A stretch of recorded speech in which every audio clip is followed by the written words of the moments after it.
fire, unlike some work I might do on wind, rain, or hail, is not isolated to single homes. It has to function as a system. And Stone Canyon is a beautiful demonstration of that systems-based approach. If you'd like to join the tour, come on this way. I'm coming. The partnership really came about when my counterpart down in Southern California, Steve Roffner, was attending the Pacific Coast Builders Conference, where he saw a demonstration by IBHS. How do we set this up so that we can live in communities that have real wildfire risks? I think it was just a really powerful demonstration, and after he saw it, he approached Roy and wanted to work with him in implementing the Wildfire Prepared Home Plus standards into the community he was building down in Escondido. And a total of 24 homes, all single family, single story. That's really where the partnership began, and it's evolved over time. Thanks for everybody being here today. You know, there's a lot of issues that's going on in El Dorado County right now. And, you know, the Caldor fire impacted, we lost over 800 homes. And we're going through the rebuild process now.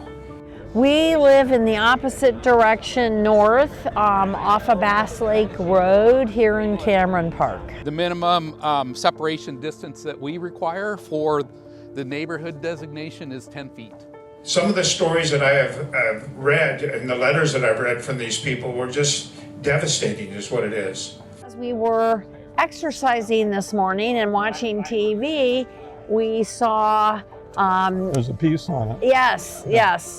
This is a brand new neighborhood, and it's the features of all of the homes here that collectively give it that distinction of being wildfire ready. We couldn't make it for the ceremony, but we decided to stop by. We have experienced over 50,000 wildfires across the state of California that have damaged or destroyed over 60,000 homes. And we're looking at the different types of fuels in that area and how far potentially a fire, if it's burning unchecked right up against the outer edge of the community, how far that could potentially push into that outer edge.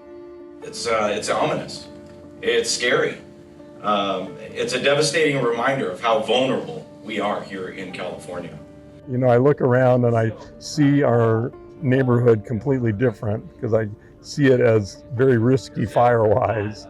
The homes have been designed to incorporate IBHS's research-based Wildfire Prepared Home Plus standards. But we're also interested in fire-proofing, fire resistance features of homes, which of some we've done to our own home. These efforts aren't just important.